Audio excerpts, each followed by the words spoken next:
바울은 굉장히 각박한 사람이었잖아요. 우리가 사도행전 좀 나눠봤지만, 근데 그가 예수님 십자가 부활을 통해서 궁유함을 받았어요. 불쌍여김을 받았어요.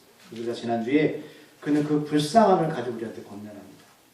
너희들 정말로 예수님을 통해서 은혜를 받은 자라면 삶을, 하나님 말씀의 삶을 통해 받아들였다면 어떻게 살아야 됩니까? 먼저 우리 몸을 하나님이 기뻐하시는 거룩한 살아있는 제물로 드려라. 이제 우리는 우리 마음대로 살면 안 돼요. 하나님이 원하시고 바라시는 일들을 행하는 삶을 살아야 됩니다. 이것이 바로 너희들이 드릴 합당한 영적 예배다. 사람들은 교회만 나와서 예배드리는 예배로 생각합니다. 그러나 성경은 그렇게 말씀하고 있잖아요. 너희들 정말 은혜를 경험했다면 너희들 삶을 하나님이 기뻐하시는 삶으로 드리라는 거예요. 제사에는 제물이 있어야 되죠. 그래서 구약에는 소나 양의 피를 흘려 드렸지만 우리가 죽어야 되는데 누가 죽으셨죠? 예수님 십자가에 피 흘려 들어가셨어요. 우리가 하나님의 제물이 됐다는 거예요. 그래서 그 예수님의 피를 가진 자는 하나님 계신 지성소로 바로 들어갈 수 있습니다. 예수님이 십자가 달리실 때 휘장이 찢어졌어요. 하나님의 은혜가 임해서 누구든지 예수를 믿는 자들은 하나님 계신 그곳으로 갈 수 있습니다. 자, 이런 영적인 합당 예배를 통해서 하나님께 삶을 드린 사람들은 어떻게 살아야 되냐? 이 세상을 본받지 말아야 됩니다. 그리고 마음을 항상 말씀을 통해서 새롭게 변화를 받아서 그 말씀이 우리 안에 들어와서 우리를 이끌림 받도록 살아야 된다는 거예요. 이 생각이 변화, 우리 마음의 생각이 뭐냐? 하나님이 기뻐하시는 것이 무엇인지, 하나님의 온전한 뜻이 무엇인지를 분별하며 살아가라는 거예요. 자, 분별하다. 이 뜻은 헬라 원어로 하나님을 인정하다는 뜻이에요. 사람들이 그래요. 목사님, 어떤 게 옳고 그름을 분별하지 못하겠어요. 맞아요. 이 뜻은 바로 하나님 인정할 때 하나님 그 길을 인도하신다는 거예요. 우리는 몰라요. 오전에 우리가 아이들 예배 같이 나눴지만 어떤 게 진짜인지 가짜인지 몰라요. 사단은 여러분 속이며 들어옵니다. 그럴 때 우리에게 하나님의 말씀을 통해서 하나님 인정하는 자들은 분별함을 지혜를 허락하십니다. 또 우리 자신을 바라보면 늘 부족하고 또 세상을 바라봐도 소망이 없는 것 같지만 십자가에 죽으시고 다시 사신 예수 그리스도의 그 능력이 우리 안에 들어오면 우리에게 능치 못할 일이 없습니다. 그러나 이 믿음에 또 과도하게 나가지 않도록 조심해야 된다고 바울은 우리에게 권면했습니다. 하나님께서는 모든 사람에게 믿음의 분량을 똑같이 주시지 않았다는 거예요. 예. 어떤 사람이 사실 금식기도 했습니다. 은혜죠. 그런데 그것을 가지고 모든 성도들한테 나도 하니 너희도 해 라는 것은 성경에서 말하는 믿음과는 관계없는 이야기입니다. 왜? 하나님은 각자에게 믿음의 다른 분량들을 주셨다는 거예요. 다양함을 주셨다는 거예요. 왜요? 하나님의 뜻을 이루기 위해서는 다 똑같을 수 없다. 그럼 집에 가서 반찬 드실 때 내 고기 좋아하면 360일 계속 고기만 드실 거예요? 다른 반찬이 있어야죠.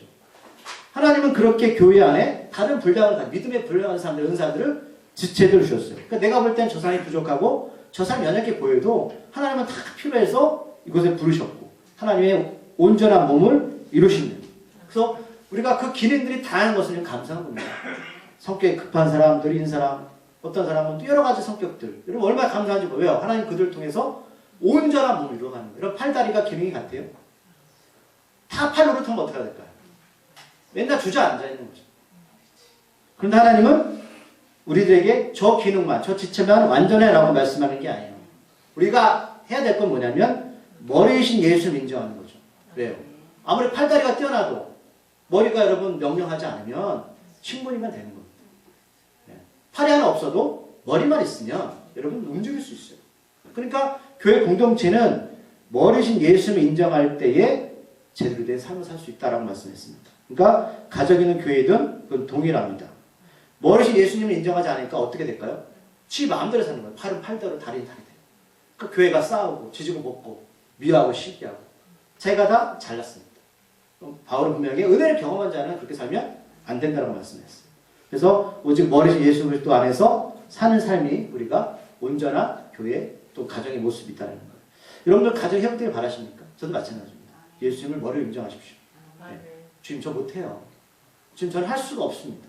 하나님이 우리 가정의 주인 되어주세요. 사업체의 주인 되어주세요. 여러분 군대를 가면 제식훈련 하거든요. 제식훈련. 우리 호진이가 이제 군대 갈 걱정을 하는데 우리 이제 영대가 얼마 안 남았죠. 그죠? 그럼 제식훈련 있잖아요. 뭐냐면 그 제식훈련이 쉽게 말하면 똑같이 맞추는 거예요. 우로가 좌로가. 근데 처음 하는 거 있잖아요. 난리가 아닙니다. 우로가 가는데 좌로 가는 놈이 있고요. 팔다리 같이 가는 놈이 있고요. 지휘관이 말해도 아주 개판이 개판. 근데 나중에 훈련이 끝날 때쯤 되면요. 착착착 맞습니다. 근데 지휘관의 명령에 그 사람들이 훈련받는 거예요. 훈련받으면 제대로 된 재직을 할 수 있거든요. 그런데 마찬가지로 참 우리가 예수 믿을 때 잘했습니까? 그럼 저 목사일 때 뭐 제가 목사하면서 받았으면 뭐 제가 천사가 아니에요, 여러분. 여러분 똑같아요. 그러나 하나님 앞에 훈련받으면 명령, 머리 대신 예수님이 명령에 따라서 움직이면 교회 공동체가 얼마나 반응할 수 있고, 그리고 가정도 그렇게 될 수 있습니다. 그래서 오늘 6절에서 본문의 시작을 바로 이렇게 우리에게 말씀합니다. 우리는 우리에게 주어진 은혜에 따라 다양한 은사를 가지고 있습니다. 그래서 몸이 지체마다 역할이 다르듯 하나님께서는 각 사람마다 그 사람이 예수님을 통해서 얻은 은혜에 맞춰서 다양한 은사를 주셨다는 거예요. 제가 하나 물어볼게요. 여러분들 예수님 어떻게 믿게 되셨어요? 다 똑같이 믿게 됐나요? 다르죠? 그럼 엄마 아빠 교회 다니거나 또는 저도 다릅니다. 저 같은 경우에는 하나님이 아주 국적으로 부르셨고 여러분도 다양하게 부르셨잖아요. 그러니까 사람마다 예수를 만난 게 은혜가 다르다는 거예요. 그렇다면 하나님은 왜 다르게 부르셨을까? 그들에게 다양한 은사를 주시겠습니다. 라는 겁니다. 오늘 그 은사들이 6절부터 8절까지 기록하고 있어요. 제가 이 부분은 오늘 자세히 설명해 드리지 않을 거예요. 나는 성경 나눔할 때 왜냐면 시간도 되지 않고 그렇게 할 필요도 없습니다. 그러면 이 은사들이 뭘까? 오늘 성경 보니까 예언, 섬기는 일, 가르치는 일, 위로하는 일, 구제하는 일, 긍휼을 베푸는 일들이 있습니다. 그러면 오늘 바울이 오늘 이 로마서 기록됐던 여러 가지 은사들 이것만 있을까요? 아니요. 대표적인 것만 기록해 놓은 거예요. 이 외에도 우리 공동체 몸에는 여러 가지 은사들이 있다는 거죠. 내가 갖고 있지 못했던 은사들, 은혜들이 있다는 겁니다. 하나님은 그 은사, 은혜에 맞춰서 은사를 다양하게 줬는데 그런데 오늘 여러 가지 은사가 있지만 그 은사마다 오늘 바울이 덧붙인 게 있어요. 뭐냐면 믿음의 분량대로 성실함으로 부지런함으로 즐거움으로 은사를 밖으로 나타낼 때는 거기에 맞게 하나님이 그 사람의 성격이나 기질에 맞게 또 다양하게 그 밖으로 열매를 나타낼 수 있도록 주셨다는 거예요. 그러니까 너희들 마음대로 하지 말라는 거죠. 너희들 가르칠 때는 이렇게 해라. 또 뭐야 구제할 때 이렇게 해라. 이런 걸 가지고 하라는 거예요. 자, 예를 들면 여러분 누군가를 사랑할 때 여러분들이 사랑한다고 하잖아요. 근데 사랑한다고 표현하는데 얼굴에 인상을 쓰면서 눈을 마주치지 않고 다른 곳을 바라보면서 내가 너 사랑해 안 하면 그 정말 사랑의 편일까요? 같은 사랑이지만 다른 거죠. 그걸 말씀해요. 너희 은혜를 경험했던 은사는 적절하게 거기에 맞는 것들을 가지고 가라는 거예요. 예. 사랑해 한다고 말하면서 눈은 딴 곳에 인상을 쓰면서 그런 건 사랑 표현 될 수 없는 거죠. 그러니까 오늘 사랑에는 그래서 9절에 거짓이 없다는 거예요. 너희들은 하나의 은사의 모든 것들의 핵심의 본질은 사랑인데 그 바탕에 깔린 것은 거짓이 없어야 된다는 거예요. 여러분 거짓이 없다는 것을 성경에 보니까 저는 원어에 보니까 진실하고 성실함을 말해요. 진실하고 성실하다. 그러니까 누군가를 우리가 구제할 때, 누군가를 우리가 가르칠 때, 우리가 말씀을 전할 때 이 모든 것들은 뭐다? 진실하다. 진실해야 된다. 여러분 사람들은 그렇지 않죠. 내가 어떤 사람 나한테 다가왔는데 막 구제도 해주고 막 가르쳐주고 뭔가 줘요. 근데 겉보기엔 좋죠. 근데 나중에 보면 속이는 사람이 있어요? 없어요? 있어요. 뭐 이단 사기 또는 사기꾼들이 그런 짓을 합니다. 결정적인 순간에 상처를 준다는 거죠. 근데 바울은 이 로마인을 교회는 마찬가지라는 거예요. 어떤 이들이 내가 그 사람을 뭐 구제하거나 예언하거나 뭐 도와주는데 보기에는 좋은데 나중에 가니까 어떻게 해요? 상처를 준다는 거죠. 그 안에 뭐가 없다? 사랑이 없는 거예요. 진실이 없다는 거예요. 그러게 은혜는 뭐가 필요하다? 진실한 사랑이 함께 동반되어야 된다. 하나님 자녀들이 은혜를 행하는 것은 오직 그 안에 예수를 통한 생명이 있고 그 생명이 교회 공동체 전체 안에서 움직이는 원동력이 된다는 거예요. 그러니까 뭐든지 교회는 여러분 사랑이 있어야 된다. 사랑. 근데 사랑의 본질이 뭐다? 십자가입니다. 오늘 벌이 말하는 거, 야 내가 할 수 없는데 어떡합니까? 라고 물을 수 있죠. 그러나 너희들이 아무 조건 없이 예수님의 그 사랑을 경험하게 되면 너희들 사랑할 수 있어요. 우리 안에 성령께서 임하면 내가 그것들을 표현할 수 있다라고 말씀하는 겁니다. 그게 바로 은혜잖아요. 바울이 은혜를 경험한 자들이 은혜를 권면하듯이 은혜 없는 사랑은 여러분 그저 그건 허구입니다. 그렇게 은혜를 사모하고 은혜를 따라 사는 이들의 또 특징이 구조 후반대로 나왔어요. 이들은 어떤 사람들이냐면 악을 미워하고 선에 속하게 됩니다. 그럼 오늘 바울이 말하는 그 악과 선의 차이가 뭐냐? 이거 선에 속하다라는 것은 속하다. 이것도 헬라 언어 보면 함께하다는 뜻이에요. 그 뭐 함께할까요? 성령 예수님. 맞아요. 다시 반복하자 바울은 말하는 거예요. 너희도 교회 안에서 은혜를 경험하고 은사를 다양하게 너희들 나타낼 때에 결국 너희 안에 있는 사랑 할 수 없어. 너희들이 예수님과 성령과 함께 할 때, 그 속해 있을 때 어떻게? 진실한 사랑으로 나갈 수 있습니다라고 우리에게 권면하는 거예요. 결국 여러분 교회는요, 예수님 사랑 없이는 안 된다는 소리입니다. 사람들은 제각기 선의 기준이 다릅니다. 바울이 말하는 사랑 안에 있는 사랑은 예수님과 함께하는 사랑을 말하는 거예요. 그냥 사랑이 아닙니다. 절에 가도 여러분 사랑 많이 준다고 하죠. 우리는 사랑으로 말해요. 하지만 거기는 생명이 없습니다. 그냥 생명이 없어요. 얼마간의 물질 후원이나 그걸 도울 수는 있겠지만 거기는 생명이 없습니다. 생명이 없습니다. 그러니까 내 안에 성령께서 강하게 확실하게 일을 하십니다. 그럼 나를 믿지 마십시오. 나를 믿지 마세요. 나를 변화시킬 성령을 의지하십시오. 그럼 내가 바뀌어야 되는 내 마음과 성격이 어떻게 바뀌어요? 난 그렇게 태어났고 난 그렇게 배워왔는데 근데 하나님이 나를 그렇게 변화시키시는 거예요. 그러므로 예수님 안에서 진실한 사랑을 함께 경험하면 오늘 본문 10절 이후의 삶이 그저 추상적인 어떤 문장, 맨날 들었던 이야기, 교회에서 뭐 어떤 얘기 말하잖아요. 그런 이야기가 아니라 실제적인 삶으로 다가온다는 거예요. 오늘 바울이 이 말을 할 땐 자신도 안 하면서 우리한테 권면할까요? 아니죠. 본인이 예수님 만났고 그의 삶의 변화를 통해서 경험했기에 로마에 있는 공동체한테 하나님의 거룩한 산재물은 이렇게 살 수 있어라고 아주 강력하게 우리가 권면하는 거예요. 그렇다면 그럼 바울이 잘나서 그런 게 아니죠. 그 속에 있는 예수님, 함께 했던 그 성령께서 그를 그렇게 인도하신 거예요. 그렇기 때문에 여러분들 오늘 말씀 들을 때 듣고도 여러분 흘려보내지 마시고 간구할 게 뭐냐면 하나님, 저는 할 수 없습니다. 바울을 변화시킨 성령께서 저도 변화시켜 주세요. 그럼 이렇게 간구하시고 기도하시면 하나님이 바울을 변화시키셨잖아요. 그러면 우리도 그렇게 만드실 거예요. 그럼 신앙은 쉽다 어렵다? 쉬워요. 왜? 내가 하는 게 아닙니다. 하나님께서 나를 그렇게 이끌어 가신 것 뿐이에요. 내키지 않으면 하지 마십시오. 하지 마세요. 왜? 그거는 아직 하나님께서 일할 때가 아닙니다. 아닙니다. 오늘 본문의 말씀을 같이 나누자는 도덕적인 가르침을 말씀드리는 게 아니에요. 도덕적인 걸 말씀드리는 게 아니에요. 성령 안에서 가능할 수 있음을 미리 정리해 말씀드리는 거예요. 이것이 바로 세상의 성과 구분되어지는 거죠. 말씀드렸지만 타종교들은 뭐예요? 자기가 하는 거잖아요. 하지만 우리는 뭐예요? 성령께서 하시는 거예요. 우리 모두의 거룩한 부담감을 가졌으면 좋겠습니다. 자, 모두 다 오늘 말씀을 통해서 이제 다 지켜갈 수 없더라도 여러분들이 만약에 같이 나누다가 한 가지만 마음속에 와두면 여러분 그냥 삶을 통해 드러내시면 되는 거예요. 자, 유대인들 여러분 있잖아요. 어릴 때부터 말씀을 현합니다. 제가 몇 번 말씀드린 적이 있어요. 여러분 구약에서 통틀어서 우리가 이제 시작하면 구약에서 통틀어 말하는 게 뭐냐라고 한 구절을 배워요. 그게 뭐냐면 남에게 대접을 받고자 하는 대로 너희도 남을 대접하라. 이게 예수님 말씀하셨던 장면이 이게 바로 구약의 율법이라는 거예요. 남에게 대접을 받고자 하는 대로 너도 남을 대접하라. 이게 사랑이다라는 거예요. 사랑은 뭐냐? 사랑을 인정받기 원해. 사람들은 사랑받기 원하죠. 근데 성경은 너가 만약 사랑을 받기 원한다면 먼저 뭐 해라? 사랑을 주어라. 근데 이 말씀은 어떻게 훈련하냐면 장사하시는 분들한테 적용합니다. 자, 내가 사업하고 장사를 손님들 오잖아요. 이 사람들 직접 이렇게 해요. 그 사람들을 손님을 내가 먼저 대접합니다. 근데 왜 이렇게 하냐면 하나님의 말씀 정말 맞을까? 하나님 이렇게 복 준다면 맞을까? 직접 적용하는 거예요. 이 훈련 어릴 때부터 합니다. 여러분도 그렇게 하시길 바랍니다. 자, 그래서 10절부터 말씀이 어떤 말씀이 나오냐면 제가 쭉 대략적으로 설명드릴게요. 10절 말씀. 형제를 사랑하여 서로 위하고 존경하기를 어떻게 하라? 내가 먼저. 바울은 내가 먼저 하라는 거. 내가. 성경 인도함에 따라서 내가 먼저 하라.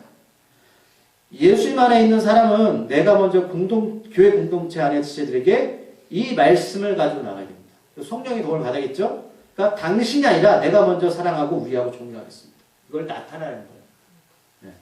너 왜 나 우애하지 않아? 왜 너 나를 존경하지 않아? 이건 잘못된 신앙이네. 너희 거룩한 산재물이면 은혜를 경험했다면 내가 먼저 하라. 너가 먼저 해라. 내가 먼저 지체들을 인정하게 되면 오늘 11절 말씀이 따르는 겁니다. 뭐예요? 부지런히 게으르지 말고 열심히 품고 주를 섬길 수 있습니다. 자, 교회 공동체가 서로 사랑과 우애를 존경하지 않는데 어떻게 주님의 일을 우리가 당당히 할 수 있을까? 그 열심은, 오늘 말씀은 내 열심이지 하나님 열심이 아닐 수 있어요.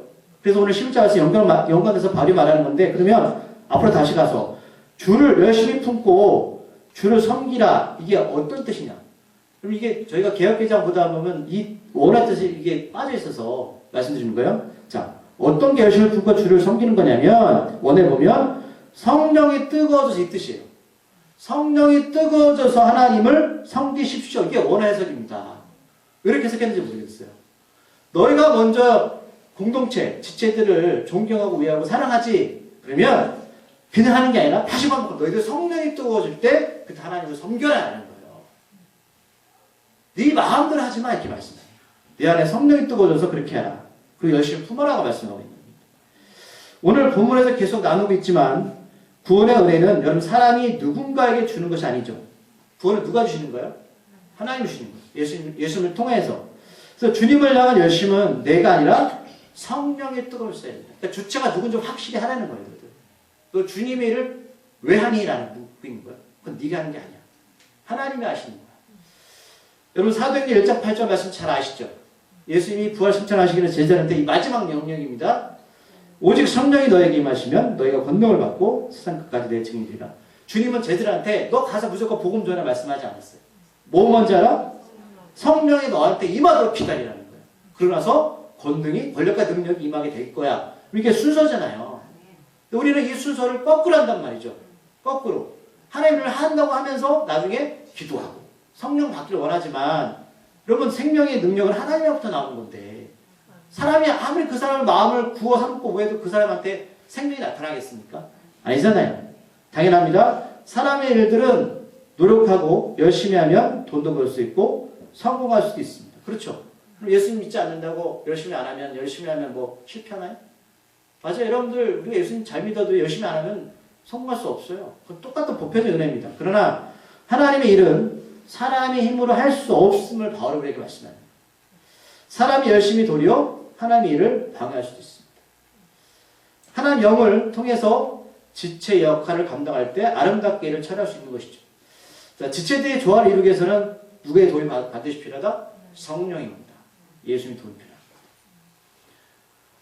저는 교회를 쭉 보면서 교회 문제가 여기 있다고 좀 봐요. 사람들이 예수님을 의지하지 않고 성령을 의지하지 않고 자기 생각을 다 쏟아붓습니다. 목사도 마찬가지죠.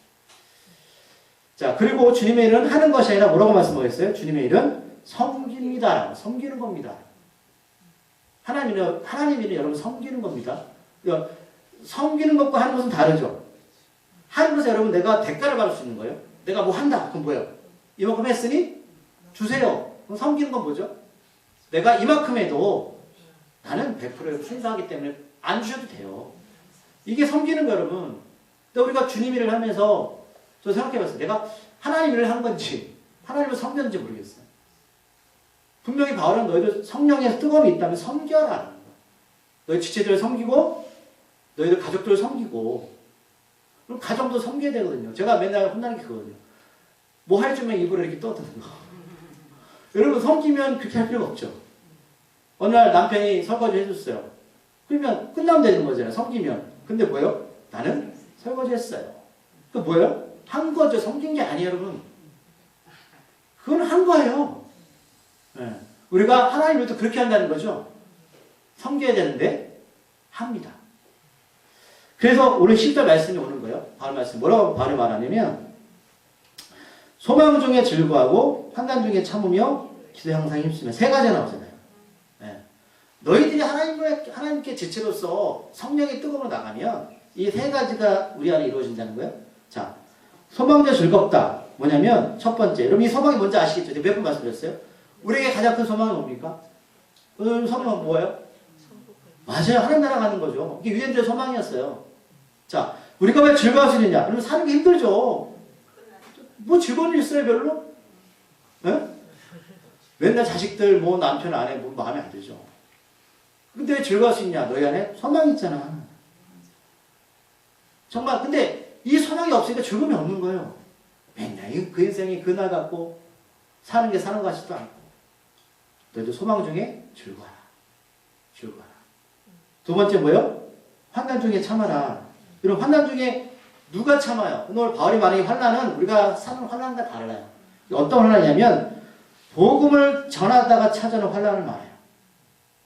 여러분 말씀드리면 예수님 안 믿는다고 뭐 그다음 환난 없어요? 여러분 예수님 잘 믿으면 환난이 없나요?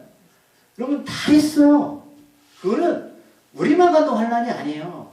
그러니까 우리의 죄 때문에 잘못으로 여러 가지가 있겠지만 오늘 바울이 말하는 왜 참냐되냐면 너희들 예수님 때문에 살아가다가 오는 환난이 있지 견뎌내라고 했어요. 견뎌내. 왜요? 소망이 있으니까. 세 번째, 기도에 항상 힘쓰며.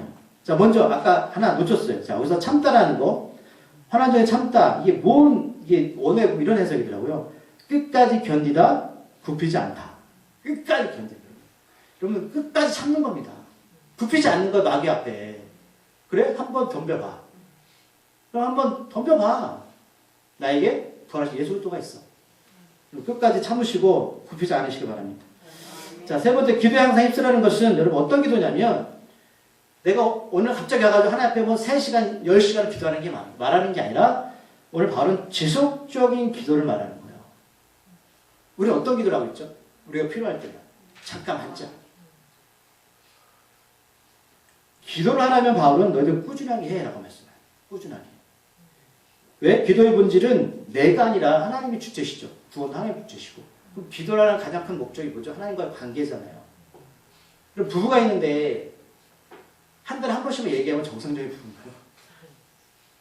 맨날 보는데 뭔 얘기예요? 그럴 수 있죠. 하지만 정말 여러분 왜 아주 사랑 깊은 뭐 가정이 됐든 부부가 됐든 뭐 엄마 아빠의 자녀가 관계가 됐든 지속적인 대화가 필요하죠.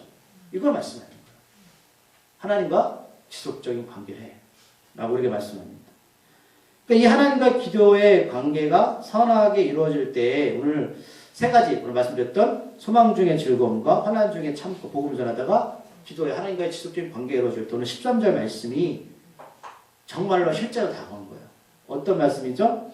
성도들이 필요한 것을 함께 나누며 그죠? 손님, 과부 오늘 보아, 과부, 나그네를 말하는 거예요. 이런 사람들을 잘 대접하기를 힘써야 됩니다. 근데 이 얘기 딱 나오는 거 꽉 막혀요. 아이씨, 나도 살기 힘들어 죽겠는데. 여기서 힘쓰다는 말은 뭐냐면, 노력하라는 뜻이에요. 노력하라. 여러분, 공부는 노력할 수도 안 할 수도 있죠. 무슨 뜻이에요? 노력하면 어떻게 되죠? 성적이 잘 나오겠죠. 노력 안 하면요. 그건 선택이라는 거예요. 그러면 이거는 여러분, 우리한테 바울이 말할 때는 꼭 하라는 소리가 아니에요. 노력해봐. 그런데 우리한테 영적 유익이 없으면 이런 말씀 할까요? 아니잖아요. 이 말씀하는 거예요. 그러면 안 해도 돼요. 안 해도 되지만 학교 다니는 학생이 여러분 공부 열심히 하는 게 맞잖아요. 노력해봐 이거 말씀해요. 이게 바로 영적 유익이 있어. 자, 13절의 내용은 오늘 여기만 나오는 말씀이 아니에요. 우리가 사도행전 4장 나왔던 말씀 여러분 기억하실 말씀이에요. 사도행전 4장 32절 35절 말씀까지입니다. 우리가 교회 공동체 안을 돕고 고아, 과부, 나그네를 왜 도와야 됩니까? 자, 사도행전 4장 32절 35절 말씀 193쪽입니다. 여러분 제가 사도행전에서 나왔던 말씀이에요. 자, 성령이 우리 안에 임했을 때 이것도 성령이 임했을 때 나온 현상들이지 성령 전에 나왔던 내용이 아닙니까? 자, 찾으셨나요? 사도행전 4장 32절 35절까지 한 절씩 읽겠습니다. 제가 먼저 읽을게요. 믿는 무리가 한 마음과 한 뜻이 되어 모든 물건을 서로 통용하고 자기 재물을 조금이라도 자기 것으로 하는 이가 하나도 없더라.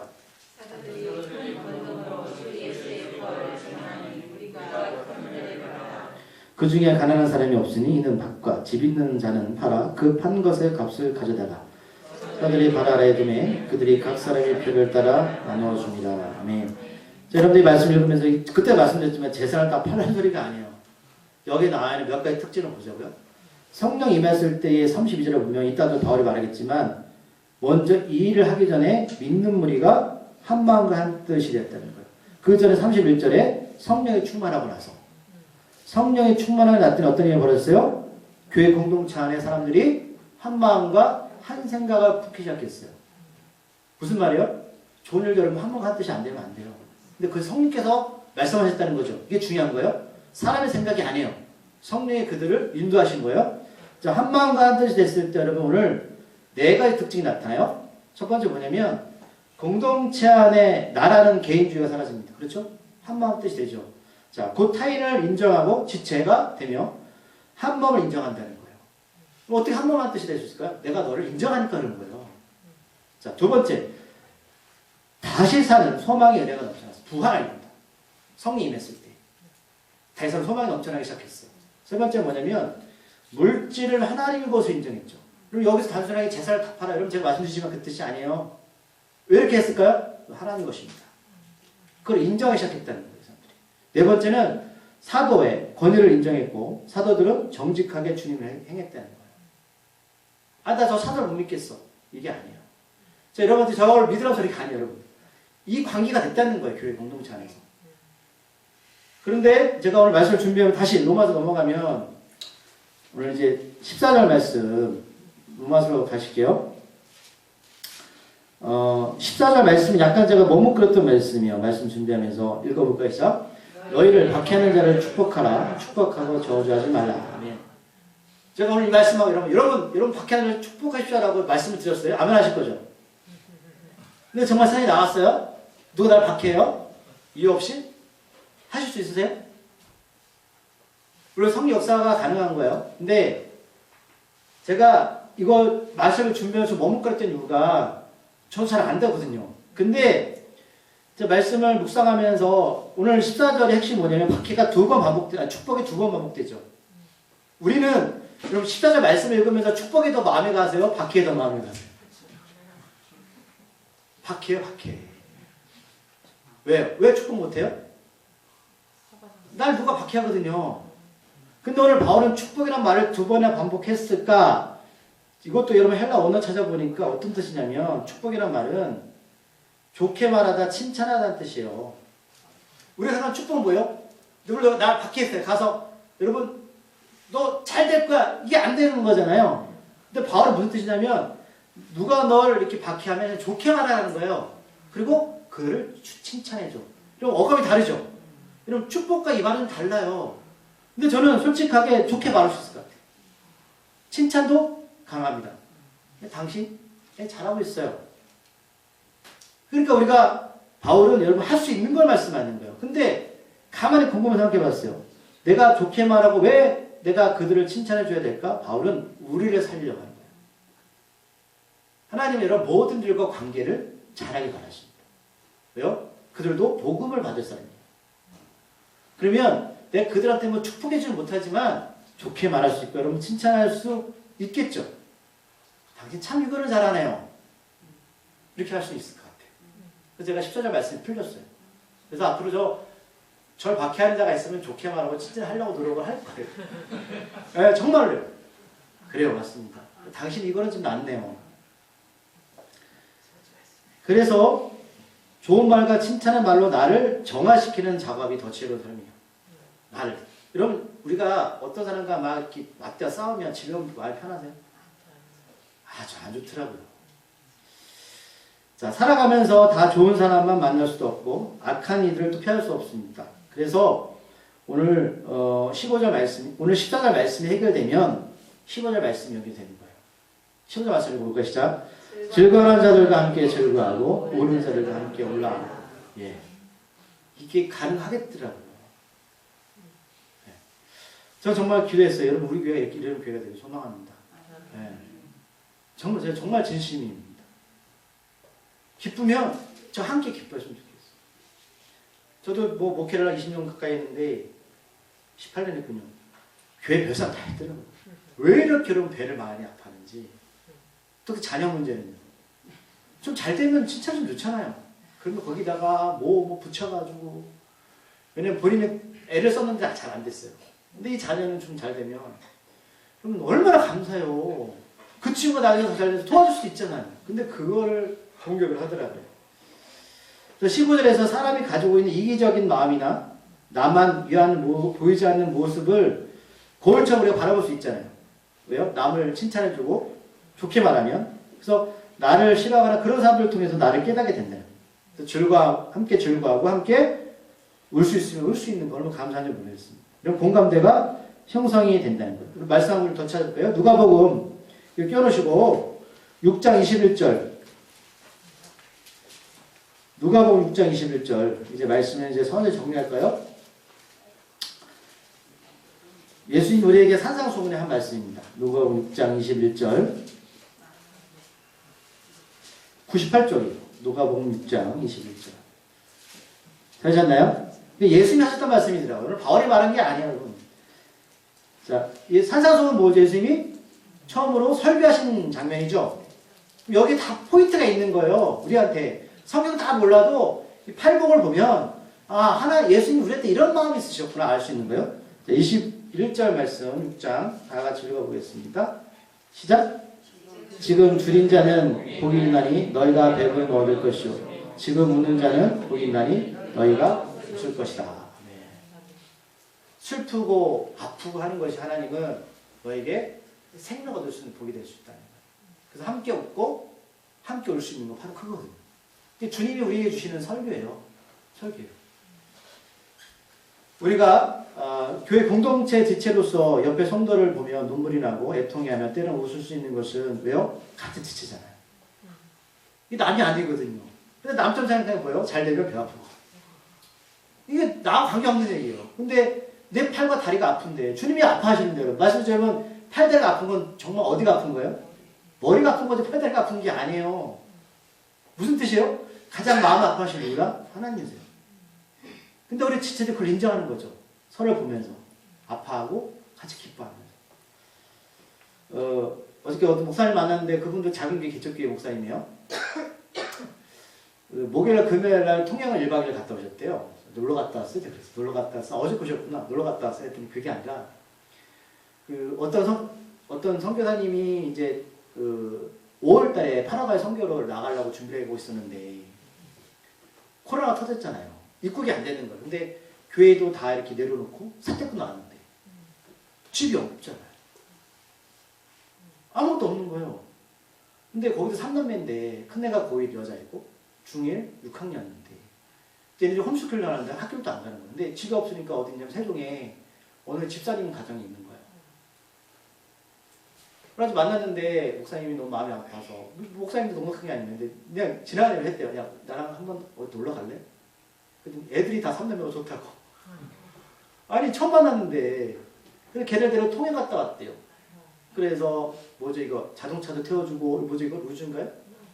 뭐 회도 사주면서 목사님 돈 많이 썼겠네. 자기는 그냥 그렇게 지나간 얘기를 했는데 아이들이 너무 좋아하더라고요. 카페 가서 핸드폰 하고 싶지 핸드폰도 해. 저는 이 마음이 오늘 15절 말씀을 생각을 해요. 그래서 목사 한 개 복 받으실 거예요. 그래서 제가 목사님 제가 밥 한번 사고 싶어요 그랬거든요.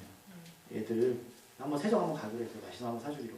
우리 애들 생각이 나서도 언제 파라과이 들어가겠어요? 몰라요. 근데 그분이 하나님 환상 보여주셔가지고 이제 파라과이 가겠다고 하거든요. 근데 이 목사님도 교대까지 나와서 선생님하고 편안히 살 수 있잖아요. 근데 선생님 하지 왜 목사하겠다 해가지고 애들까지 힘들게 만드냐. 오늘 16절 말씀 한번 읽어보면서 오늘 말씀 좀 정리하겠습니다. 16절 말씀 시작. 서로 마음을 같이 하여 높은 데 마음을 두지 말고 도리어 낮은 데 기도하며 스스로 죄인 취하지 말라. 아멘. 하나님 자녀들의 지체들은 서로 마음을 같이 해야 됩니다. 아까 사도행전 봤지만 이것을 더 쉽게 말하면 같은 마음을 품는 것입니다. 근데 이것은 사람의 생각이 아니라 하나님의 성령의 역사를 통해서 보여주는 마음이 된다. 그래서 우리가 크로스가 필요한 거죠. 이런 생각이 있는데 어떠십니까? 왜? 내가 아무리 맞아도 아닐 수 있어요. 하나님 뜻이 뭔지 몰라요. 그러면 서로 마음이 하나가 될 때 일을 하는 거죠. 자, 그럼 같은 마음을 품는 것이 어떤 것을 풍부하는가? 후반절에 기록하고 있죠. 어떤 게 같은 마음이냐? 높은데 마음을 두지 말고. 높은데 뭐 어떤 마음이 있을까요? 높은데 있잖아요. 우리가 알잖아요. 내가 인정받으려고. 내가 뭔가 생색내려. 도리어 낮은 곳을 헬라 언어 보니까 뭐냐면 비천하고 겸손해지는 거. 비천이 겸손해지는 거. 낮은 곳에 마음을 두어서 스스로 지혜로운 척, 똑똑한 척 하지 말라. 자, 말씀 한번 또 찾아볼게요. 빌립보서 마지막 말씀 찾는 거예요. 빌립보서 2장 5절부터 8절까지 말씀 319쪽입니다. 빌립보서 2장 5절부터 8쪽 319쪽. 예수님이 이 땅에 육신을 가지고 오셨죠? 전능하신 분이 그 말씀을 이렇게 표현합니다. 자, 빌립보서 2장 5절부터 8절까지 말씀. 자, 319쪽. 자, 우리 한 절씩 읽겠습니다. 자, 5절 읽을게요. 너희 안에 이 마음을 품으라. 곧 그리스도 예수의 마음이니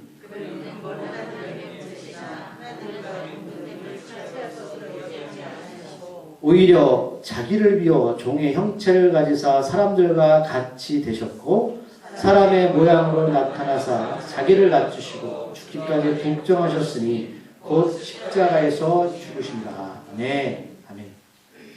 우리 후암중앙교회 공동체 머리는 누굽니까? 목사입니까?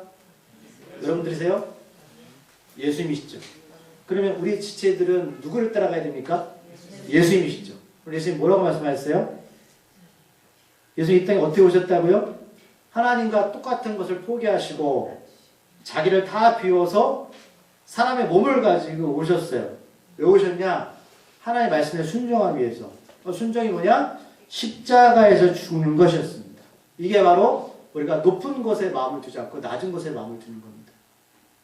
이게 같은 마음을 품는 겁니다. 이게 우리가 머리를 따라가는 겁니다. 이거예요. 이거. 예수님조차도 여러분 자기를 비우셨는데 하물며 목사가 뭘 잘났어요? 하나님 앞에. 뭐가 그렇게 우리가 누구를 믿는다고 했죠? 예수님이십니다. 그럴 때 오늘 9절 말씀이 9절부터 11절 말씀은 이 일이 이루어지는 거예요. 자, 읽을게요. 자, 먼저 9절. 이러므로 하나님이 그를 지극히 높여 모든 이름 위에 뛰어난 이름을 주사